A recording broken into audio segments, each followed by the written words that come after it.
और महाराज सभी ने प्रणाम किया। और एक और उनका नियम है सुखदेव जी का, ये अपने जीवन में महाराज केवल 5 घरों से भिक्षा लेते और खड़े कितने देर तक रहते, जितनी देर में एक गाय दुही जाए, तकरीबन 5 से 7 8 मिनट उतनी देर खड़े रहते। उतने में कोई भिक्षा दे दे तो दे दे, नहीं तो फिर दूसरे द्वार पर चले जाते और दूसरे द्वार के पश्चात महाराज 5वें द्वार के पश्चात फिर छठे पर जाना नहीं, फिर बंद को चले जाते। ये नियम है उनका। अब सभी संतों ने कहा कि इतने ही देर रुकते हैं तो ऐसा कुछ करो परीक्षित, तो ये 7 दिन यहाँ ठहर सके, तुम्हारी मुक्ति का मार्ग प्रशस्त कर सके। तो परीक्षित ने बहुत सुंदर बात कही, ये शाम संस्मरणात् पुरुषां सदा शुद्ध्यन्ति वैगृहा किं पुनर्दर्शने स्पर्श पाद शौचासनादिभिः।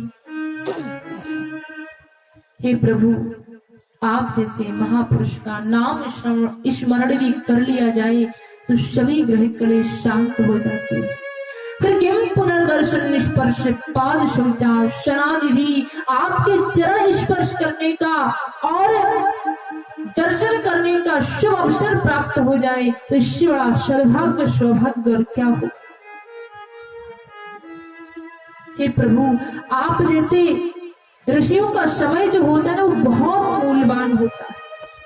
इतना ज्यादा मूल्यवान होता है कि आपको फुर्सत नहीं रहती संसार की वासनाओं को सोचने के बारे में भी। इसलिए मैं आपके समय व्यय नहीं करना चाहता, इसलिए मैं आपसे एक निवेदन कर रहा हूं। क्या बोले, अतः पृच्छामि संसिद्धिम् योगिनां परमं गुरुं पुरुषस्य हेयति कार्यं म्रियमाणस्य सर्वतः। अतः पृच्छामि संसिद्धिं योगिनां परमं गुरुं, हे योगियों के परम गुरु, पुरुषस्य हेयति कार्यं, जो पुरुष सर्वथा मरणासन है उनकी मुक्ति का उपाय क्या है। म्रियमाणश सर्वथा, सर्वथा मरणासन, उनकी मुक्ति का उपाय क्या है। जल्दी मरने वाले की मुक्ति का उपाय क्या है, यानी कि जिसको 7 दिन में मरना, उसकी मुक्ति का उपाय क्या है।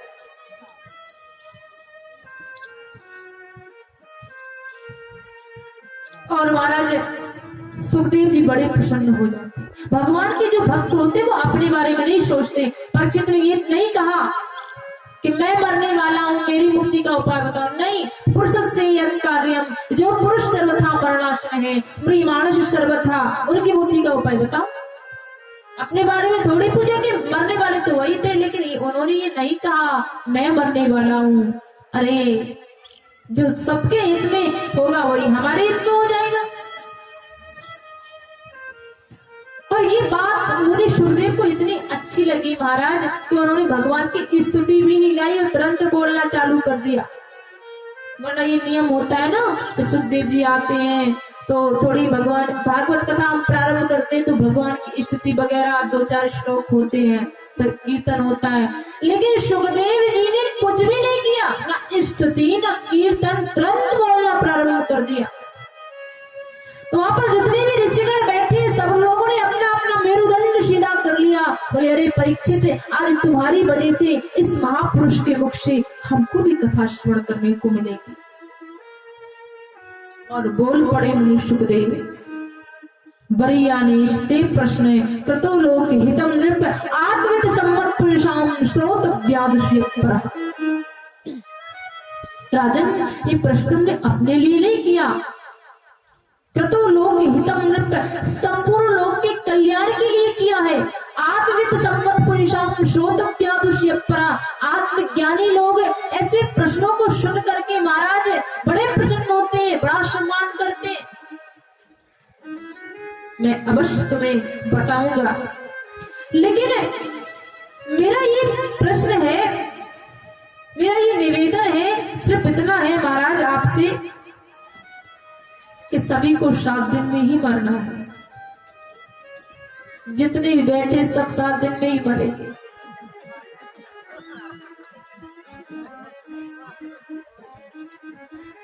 सब मरेंगे, हम आप सब, क्योंकि 8वां दिन तो बनकर के आता नहीं है कहीं से। रविवार के बाद फिर सोमवार, सोमवार के बाद फिर मंगल बुध बृहस्पति शुक्र शनि रवि, फिर सोम आ गया।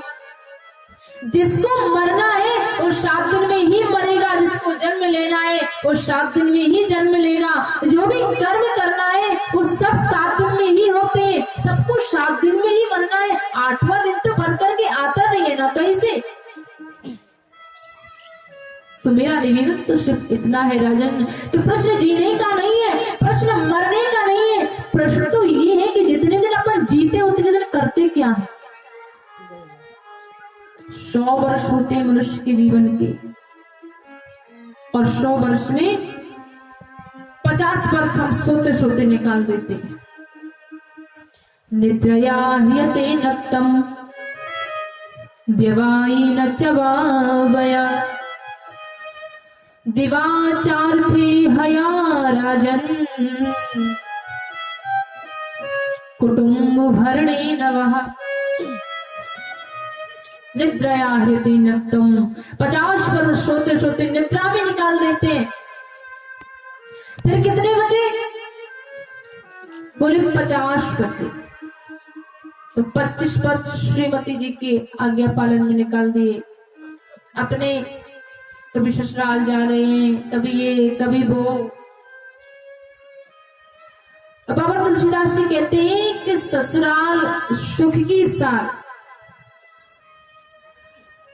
एक कहावत है कि ससुराल सुख की साल।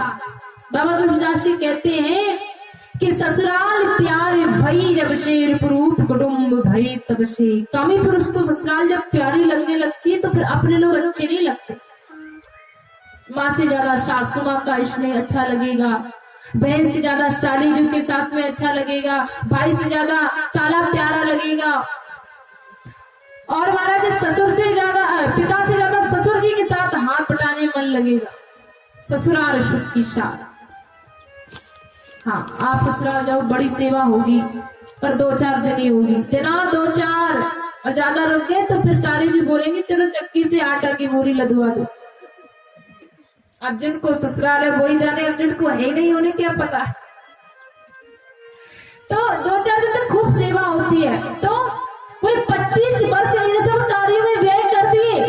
कितने बचे? बोले 25 बचे। तो दिवाचार थी हया राजन कुटुंब भरणे नवा। बाकी के 25 वर्ष कुटुंब के भरण पोषण में निकाल दिए। अब कितने बचे? बोले अब एक भी तो नहीं बचा, अब काय को पूछते हो है?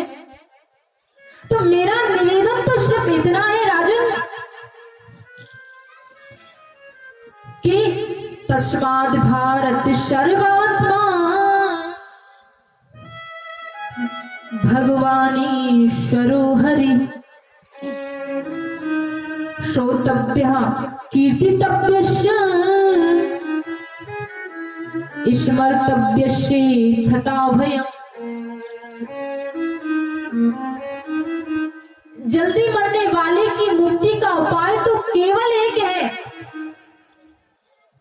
क्या है? बोले सब जगह से अपने मन को हटाओ, गोविंद के चरणों में लगाओ। कर से कर्म करो विधि नाना, मन राखो जहाँ कृपा। कोई भी कर्म हम इस शरीर से करें, इस संसार का उस मन का कनेक्शन मेरे ठाकुर से जुड़ा रहे, होगी मुक्ति। जल्दी मरने वाले की मुक्ति का उपाय केवल एक ही है। भगवान श्री कृष्ण की लीलाओं को सुनो, देखो, और कल्याण निहित है आपका। बस नाम जपो उसका। अपना ये मनरूपी राजहंस उसके चरणों में लगा दो। परीक्षित बोले यही नहीं होता, आपने तो ऐसे बोल दिया गुरु जी जैसे मन को बस में करना बहुत सरल बात है। ये तो बहुत भटकता है। हम यहाँ बैठे बाजार जाने के लिए कम से कम 22 से 10 मिनट तो लग ही जाएंगे, पर इस मन को कहीं भी जाने में, लंदन जाने में भी महाराज आधा सेकंड लगता है। बताओ इतनी जल्दी चलने वाली कोई चीज है क्या? पेट मशरूब है कि लड़की में दिल है ईरान और टर्की में। सब बखेड़ा ये मन का ही तो है। भगवान श्री कृष्ण से अर्जुन कहते हैं चंचलो ही मन कृष्ण प्रमाथि बलवदृढ़ तस्याहम निग्रहम मन्ये वायुरिव दुष्करम। अर्जुन कहते हैं मन बड़ा चंचल है, बड़ा अदृढ़ है, इसमें दृढ़ता नहीं है। तो कैसा है? बोले वायुरिव दुष्करम, जैसे वायु को अपनी मुट्ठी में वश में करना किसी की बस की बात नहीं है, वैसे मन भी वश में होता नहीं है, बिल्कुल नहीं होता ये मन वश में। फिर वैसे ये मन संयम के माध्यम से बस में हो सकता है, और वायु बलून के माध्यम से बस में हो जाती है।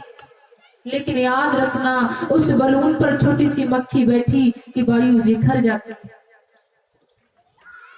और ऐसी जरा सा संयम बिगड़ा कि मन भी बिखर गया। ऋषि विश्वामित्र जी बड़े संयमी थे। मेनका नाम की अप्सरा आई, सबकी कराई पे पानी फेर के चली गई।